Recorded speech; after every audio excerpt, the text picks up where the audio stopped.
ఏపీలో సంచలనం రేపుతున్న honey trap case కీలక మలుపులు తిరుగుతోంది. అనంతపురం జిల్లా కేంద్రంగా కొంతకాలంగా సాగుతున్న ఈ వ్యవహారంలో తాజాగా పోలీసులు 5గురిని అరెస్ట్ చేశారు. ఈ కేసులో కింగ్ పింగ్గా ఉన్న మహిళను అరెస్ట్ చేసిన కాసేపటికే ఇందులో వైసీపీకి చెందిన ఒక మాజీ ఉప సర్పంచ్ పాత్రున్నట్లు తేలింది. మరోవైపు కేసులో ఇప్పటికే 2 సీఐలపై వేటు వేసిన పోలీస్ శాఖ మిగిలిన వారి పాత్ర గురించి విచారణ చేస్తోంది. అనంతపురం జిల్లాలో గత 4 రోజుల క్రితం వెలుగు చూసిన హనీ ట్రాప్ వ్యవహారంలో తవ్వే కొద్దీ విస్తుపోయే విషయాలు వెలుగులోకి వస్తున్నాయి.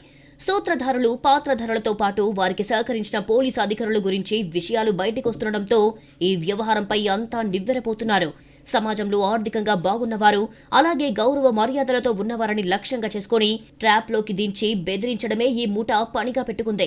ఈ ముఠాలో మొత్తం 8 మంది సభ్యులు ఉన్నట్టు పోలీసులు నిర్ధారించారు. ముందుగా ఒక వ్యక్తిని టార్గెట్ చేసుకుని కొందరు మహిళలను రంగంలోకి దింపి ఫోన్ కాల్స్, చాట్లతో పరిచయం చేసుకుని నమ్మకం కలిగిస్తారు. తర్వాత ఇంటికి పిలుస్తారు. ఏకాంత సమయంలో ముఠా సభ్యులు రంగప్రవేశం చేస్తారు. అప్పటికే బాధితుడిని న్యూడ్గా ఉండేలా చేస్తారు. ఆయన ఫోటోలు, వీడియోలు రికార్డ్ చేసి ఆ తర్వాత బెదిరింపులకు దిగుతారు. భర్త, తమ్ముడు, అక్క, బావ, చెల్లెలు, పక్కింటి వాళ్ల పాత్రలో ముఠా సభ్యులు ఒక్కొక్కరిగా వచ్చి గొడవ సృష్టిస్తారు. ఆ తర్వాత నీ వీడియోలు సోషల్ మీడియాలో పెడతాం, నీ కుటుంబాన్ని చంపిస్తామంటూ బెదిరింపులు మొదలవుతాయి. దీంతో బాధితులు తీవ్ర భయాందోళనకు గురవుతారు. ఇదే అదునుగా బాధితుడి స్తోమతను బట్టి 5 లక్షల నుంచి 25 లక్షల వరకు వసూలు చేస్తారు. ఇది క్లుప్తంగా హనీ ట్రాప్ చేస్తున్న ముఠా దందా. తాజాగా అనంతపురం రూరల్ పోలీస్ స్టేషన్లో గార్ల దిన్నెకు చెందిన ఓ వ్యక్తి దీనికి సంబంధించి ఫిర్యాదు చేశారు. 5 నెలల క్రితం అనంతపురానికి చెందిన మంగలి జయలక్ష్మి బాధితుడికి ఫోన్ చేసింది. డ్రోన్ ద్వారా ఒక వెంచర్ సర్వే చేయాలని, అతన్ని కళ్యాణదుర్గం రోడ్డులో ఉన్న భాగ్యనగర్కు రమ్మని చెప్పింది. అక్కడ ఒక ఇంట్లో ఇద్దరు మాట్లాడుతుండగా ముఠాలో కీలకంగా ఉన్న దబ్బల రాజేష్ వచ్చి నేను జయలక్ష్మి భర్త అని చెప్పుకున్నాడు. నీవు నా భార్యతో ఏం చేస్తున్నావని అతన్ని కొట్టి బట్టలు విప్పేశాడు. అంతలో జయలక్ష్మి కూడా బట్టలిప్పింది.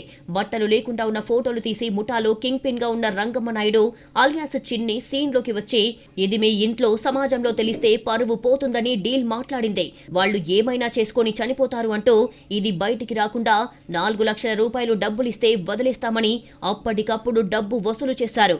అయితే ఆ తర్వాత ఈ ముఠాలో ఒక మహిళ బాధితుడికి పరిచయం ఉండేది. ఆ మహిళను నిలదీసి ఎందుకిలాంటి పని చేస్తున్నావని మందలించాడు.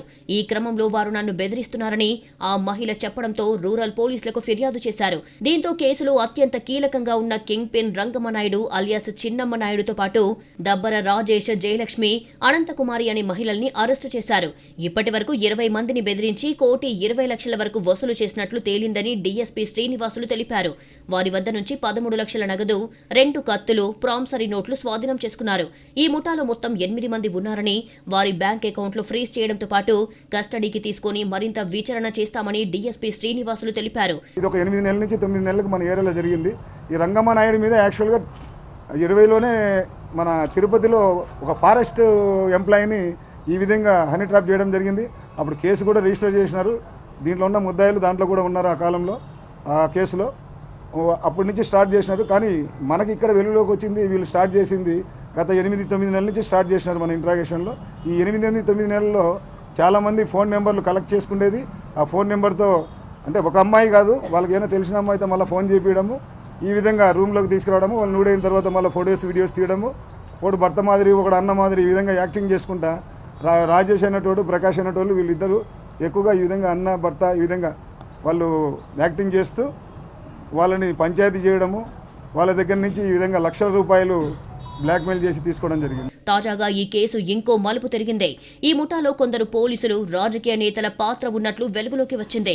రుద్రంపేట పంచాయతీ వైసీపీకి చెందిన మాజీ ఉప సర్పంచ్ నరేంద్రరెడ్డి ఈ ముఠాలో కీలకంగా ఉన్నట్లు పోలీసులు గుర్తించారు. పోలీసులు అతన్ని అదుపులోకి తీసుకున్నారు. నరేంద్రరెడ్డికి సంబంధించిన ఆడియో కాల్స్ కూడా బయటపడినట్లు సమాచారం. ఇప్పటికే ఈ కేసులో 2 సీఐలపైన వేటు పడింది. మరికొందరు కానిస్టేబుళ్ల పాత్రపై ఉన్నత స్థాయిలో విచారణ జరుగుతోంది. పోలీసోళ్ళు ఇంటి దగ్గరకు వచ్చేది, ఏమేం చేస్తున్నది, వాయిస్ తో, రికార్డు తో, ఎవిడెన్స్ తో నాకున్నాయి సార్, నా దగ్గర ఉన్నాయి. ఎప్పుడు వచ్చినారు పోలీసు వాళ్ళు? సార్ అది మీకు తెలుసో లేదో నాకు తెలియదు. నాకు తెలియలేమ్మా. ఇప్పుడు సార్ మళ్ళీ నన్ను ఇరికేద్దండి సార్, ఈ విషయంలో నన్ను ఇరికేద్దండి. నేను నిజం చెప్తున్నాను. మీరు ఒకటి విషయం చెప్తాను. ఉమ్, మీరు అందరూ కూడా గాల్లో దీపాలు లాంటి బతుకులు బతుకుతున్నారు. ఉమ్. ఎలాటలు పెట్టుకుని మీరు ఎందుకు ఇది చేసుకుంటారని నేను అంటాను. సార్ గాల్లో దీపాలు పోతే సార్ ఇదే సెకండ్ మేమైతే పెట్టుకోలేదు. ఆయమ్మ మాకు వచ్చి పెట్టుకుంటుంది. ఆడపిల్లలతో పెట్టుకుంటే మామూలుగా ఉండదు సార్. సర్లేమ్మా, ఒకసారి మీరు ఒక పని చెయ్యి, మల్లేశ్వరిని కూడా పిలుచుకొని ఆ, ఇప్పుడేం ఉంది కానీ వాళ్ళని కూడా అదే రాజేష్ ఫోన్ చేసి ఆయమ్మని ఫస్ట్ స్టార్ట్ నుంచి పిలుచుకొని బయటికి రాను అని చెప్పిన ఉమ్. వస్తా అని చెప్పినాడు. ఆయమ్మ మొగోడు మీద తొడగొట్టి నేను డిఎస్పీ ఆఫీస్కి పోతా, ఎస్పీ ఆఫీస్కి పోతా అంట సార్. అంత సీన్ లేదులే. అంత లేదని తెలుసు సార్. చిల్లరలాగా కొంపలగాటికి వచ్చి అట్లా చేస్తే మామూలుగా ఉండదు సార్. ఆ అమ్మ ఎవరినోని లోపల పెట్టించిందో, నాతో ఎంతమంది చేపించిందో ఫొటోస్, ఆ అమ్మ వాయిస్ నా దగ్గర రికార్డింగ్ ఉంది సార్. మంచిది, మీరేం తడుముకోవద్దండి. నేను ఒకసారి రాజేష్ గారిని కూడా అసలు భయపడి చెప్తాను. మేము ఆ అమ్మని తడుముకుండేదే లేదు సార్. సైలెంట్ అయిపోయినాం మేము, మాకు వద్దు ఇవన్నీ అని. ఒక్కొక్క రోజు ఒక్కొక్క పోలీసు వాడు వచ్చినాడు సార్ ఇంటికాటికి. పోలీసుల మొహంతో సహా అన్ని ఉన్నాయి నా దగ్గర. ఈ కేసులో ఇంకా 4 వ్యక్తులు అరెస్టు కావాల్సి ఉంది. వారు దొరికితే మరికొన్ని సంఘటనలు వెలుగులోకి వచ్చే అవకాశం ఉందంటున్నారు పోలీసులు. బాధితులు ఎవరైనా ఉంటే ఫోన్ ద్వారా తమకు సమాచారం అందించాలని సూచించారు.